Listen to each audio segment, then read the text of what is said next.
Hello guys, Zueljin here. Welcome back to another episode on the Hermitcraft FTB Infinity server. I'm so glad you guys are joining me today. I've got projects everywhere, you guys. I mean, I've just been doing stuff, trying to kind of do repetitive stuff that's off camera and some stuff that most of you are probably already familiar with when it comes to mods. So I actually completed the Tinker Smeltery. This was already an existing structure here, except for the fact that they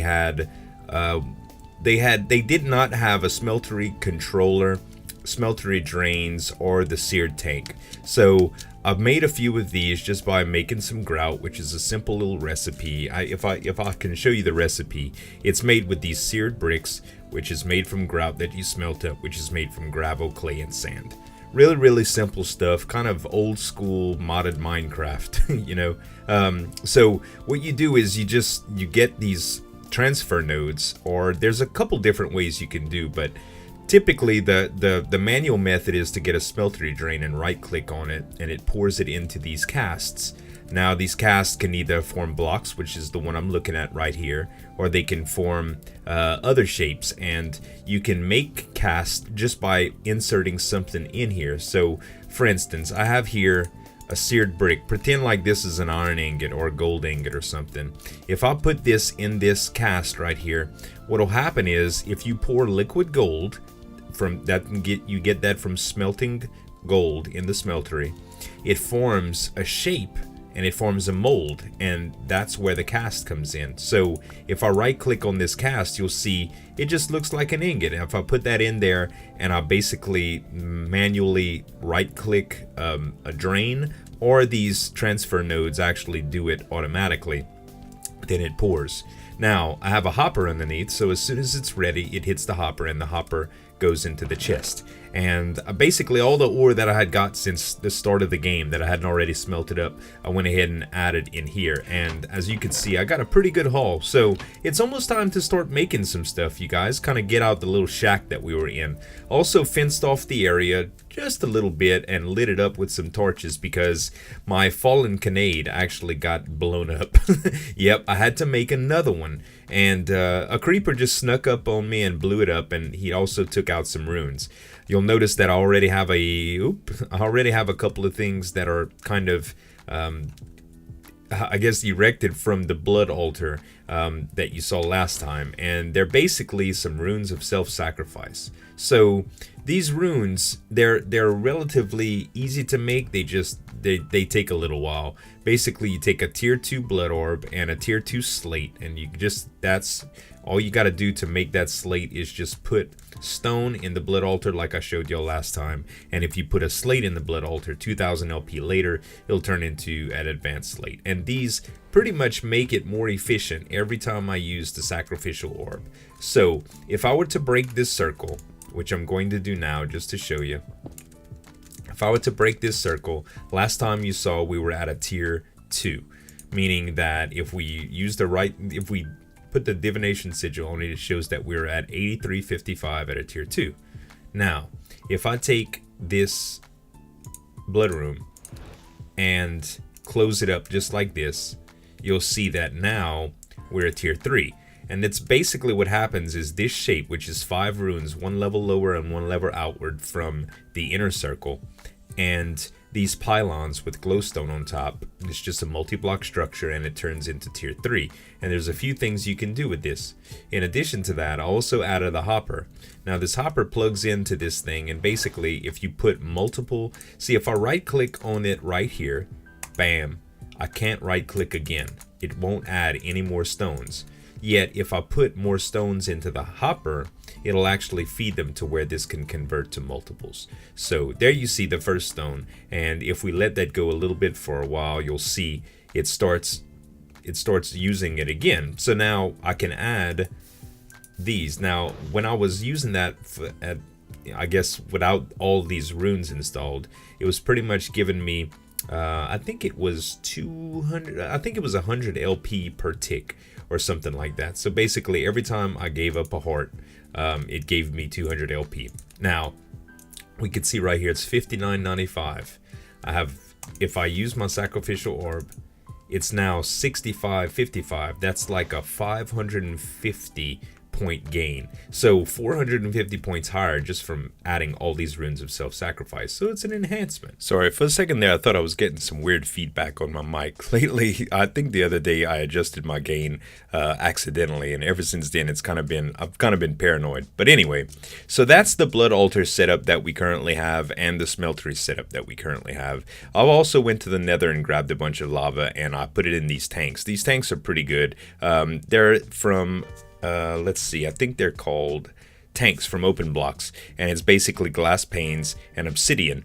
And what you could do with tanks is pretty simple. You could take a bucket, I've got my drying rack, kind of like the setup that I have over there for the Botania, and you can see that this smeltery takes lava, the seared tank. So if I right click on the seared tank without anything in my hand, I think it'll show me, oh no, if I look, I'm highlighting over it and it'll show me 1670 of 4000 is the amount in here, and that's millibuckets. So we can take lava right out the tank and insert it right in, and now you'll see there's 2670. So pretty nifty little thing here set up, and altogether it's working out pretty well. In addition to that, I enhanced it with a hopper and a chest just so I can feed it stacks and stacks of ingots at a time. So everything is working out pretty smoothly. It's almost time to move out of here, and I think we're going to move into here after we shape it up a little bit.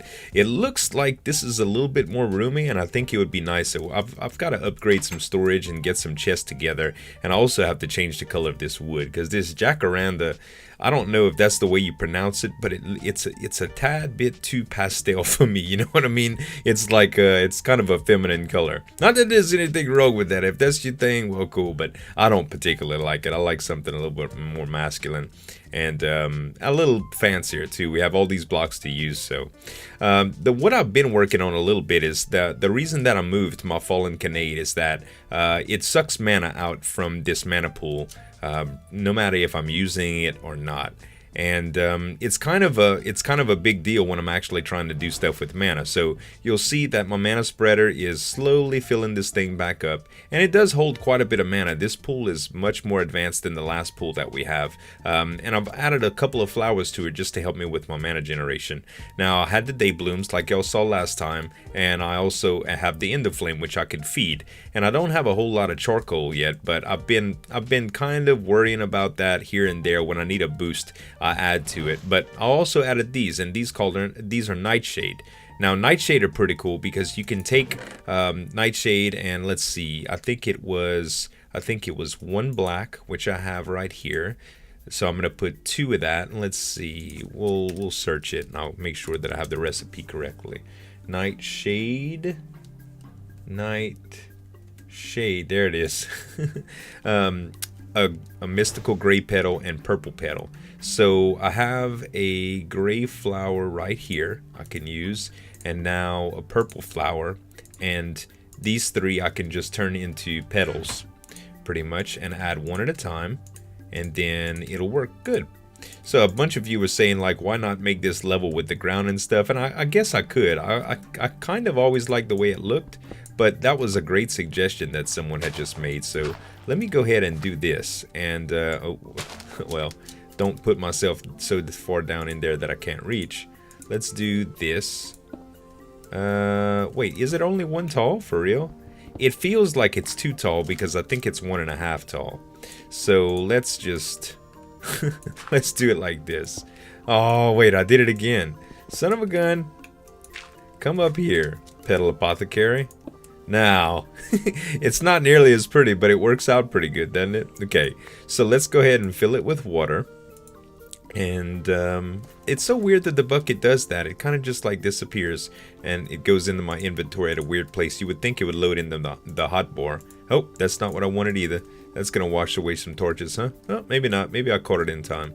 Okay, so anyway, we gotta add, what is it, 2 blacks, a gray, and a purple.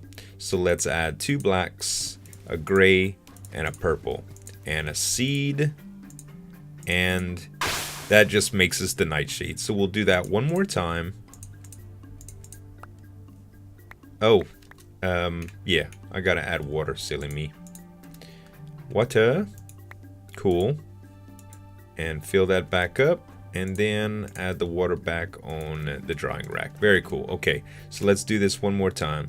We'll add the 2 blacks, the gray and the purple, and a seed. And that gives us 2 Nightshade. So the Nightshade you can stagger with the day blooms, and you get this cool little effect. Like the day blooms pretty much process for you in the daytime, and when it turns night, the Nightshade do it. So all in all, basically it's just grabbing mana all day long and all night long and feeding it into this mana pool. Alright you guys, so I've been working and getting some more flowers together so my mana production would be higher, and I'm still seeing quite a lack. When I go up to the mana pool, I just did a few ingots like this, and I only got up to 9 mana steel ingots, and I'm not producing a whole lot at a time, and I'd like this to be good without getting a ton more of these, and without going for the what's called the thermal lily for lava consumption. So what I think I want to do is maybe use some of these endo flames as I guess some forceful mana production for when I need to do big things with my mana pool. And to do that, I think we're going to go for the highest burn time. Now, let's take a look at some of the things. We have the option to get coal coke, which is typically a burn time of 3200, or a block of coal coke that is 28,800 for burn time. If I go to blaze rod, 2400. So as you can see, there is quite a bit that we can get done if we just went with coal coke. So to do that, we need a few different things. We're gonna need coke oven bricks, and we make those pretty simply. We get some bricks, some sand, and we can make a multi-block structure with it. So let's put one of those together. I think I started smelting some stuff up earlier. I did a few things off camera too. There we go. We got some bricks. We could get another couple of them. Let's see. We'll put these charcoal in there. And that is going to allow me to do a lot more with the fuel that I do get. Let's see here. Yeah, we have no more coal. We're going to have to go mining pretty soon. But this should do for now. So let's take our sand and what was the other thing that we had? Bricks. And we can make a coke oven brick just like this. And we're going to need, let's see. We're going to need a 3x3x3 hollow. So that's 9, 18, 27 minus 1 is 26. So this is going to generate us 12. Naturally, we're going to need some more bricks than that. So I'm definitely going to have to smelt up more clay. But when I get that done, we'll put together the coke oven and get some coal coke going. I'm going to go down in the mines for a little while and get some stuff dug out, and when we come back I'll explain to you a little bit further. Alright guys, I got all my coke bricks cooked up. It's like cooking the coke. It almost sounds like a drug reference. Anyway, so we're gonna start with a 3x3 just like this, and the reason I'm doing too high up above this platform is so I can access it underneath, and I think I might do something with rail delivery. I don't know. It really all depends. So now we need to come across with 8 like this, and then 3x3 on top again. And once we do this, it's going to make the completed coke oven. Now, as you can see, I can right click it and it gives me the option to actually put stuff in it. So I've gotten a bunch of coal in the mines just a second ago. There we go. And what you'll notice is that I can add this just like that. And we don't need any fuel or anything. The coke oven is going to do all the work. And it takes a very long time to process in comparison to regular smelting. But once it goes all the way through, what's going to happen is it's going to produce this, which is coal coke. Now you can see regular burn time is 1600. So you get 3200. You get double the burn time. And the cool thing about these flowers that I have here is that you can only put 1 unit at a time in it. Like, it'll only take 1 unit. So burn time is going to effectively increase the mana output. So if we had a few of these things and some way to automatically drop the coke that this produces into these, we can fill up these mana pools at a pretty good rate. I would say much better than the Nightshades and the Day Blooms are currently doing. So that's going to help us out a lot. Speaking of mana, let's see how much we have here. Do we have a whole bunch of iron?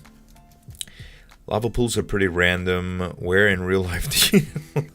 The Gems is talking about lava pools. Okay, so... 2. Okay, so we only got 2. And now we are at... Let's see how many...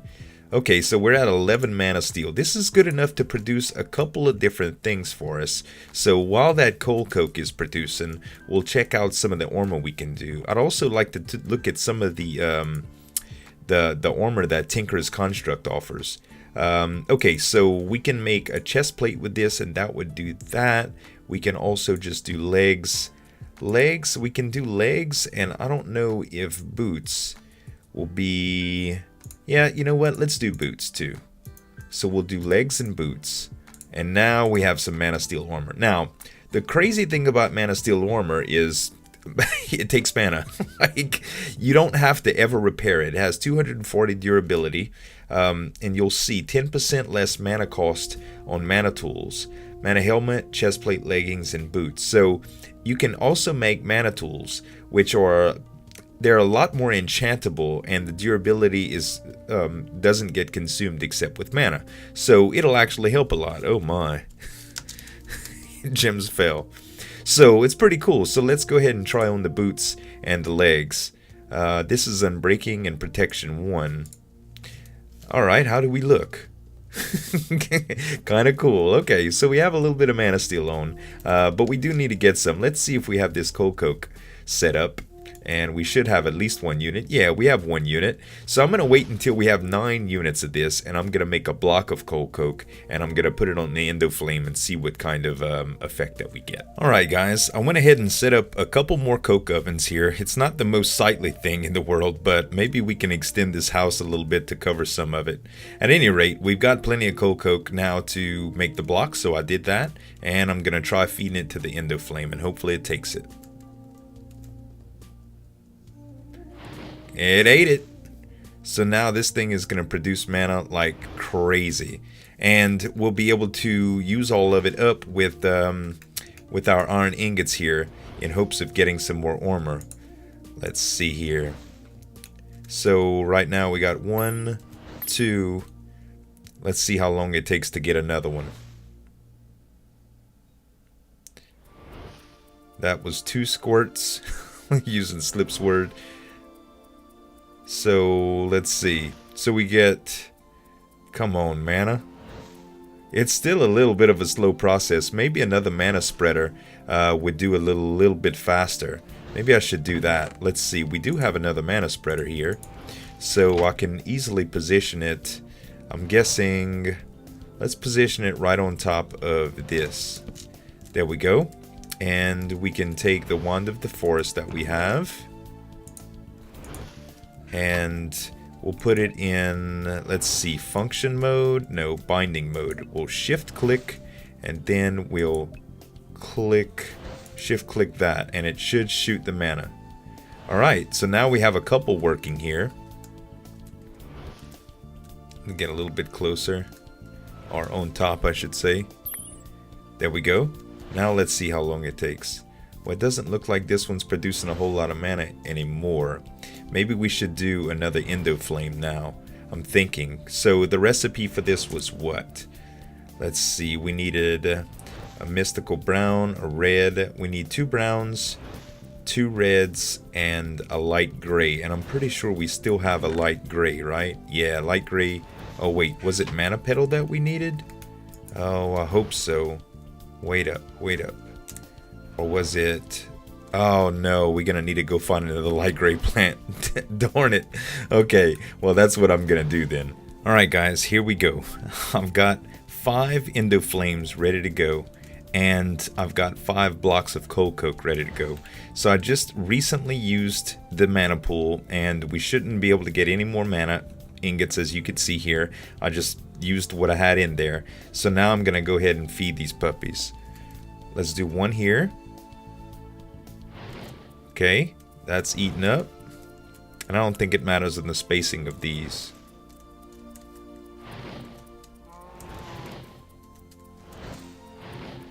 And they're all ate up. Well, not this one. Wait up. Oh, my bag sucked it up. Where is it? There it is. That one should get eaten too. There we go. Now look at those suckers flood this mana pool, man. They're really hooking it up. And granted, I'm not using anything except time and regular old coal for this. So it's pretty good. So now that it's been going for a little while. Oh yeah, that's really, really fast. Let's see. Couple more squirts. Oh yeah. That's a really, really good speed for this. So when we get our mana tablet together, and that's gonna be what we use to like refill our armor and our weapons and stuff. Basically you could set a mana tablet on this thing and it'll absorb mana, and then when you have a mana tablet on you, your armor and weapons will fix as you go. So I already got 12. I think that's enough for, no, we need one more for a hat and a chest. Let's see, let's do one more. Shouldn't take long at all. Yeah, these endo flames are really, really working well. I'm happy. There we go. Now we have enough to do the rest of it, which I could have made it out there. I always retreat back to this little spot. So we'll do the chest plate and the helmet. And this should be good. Let's go ahead and take these off and put the chest plate in the helmet. Blam! All blued out. Very, very, very cool. So yeah, this setup's working good. Well, I hope you guys enjoyed the episode. Next time we come back, I think I'm going to try that stuff with the Tinkers. So thanks so much for watching, you guys. As always, this is Zueljin signing off, and we'll see you next time. Bye!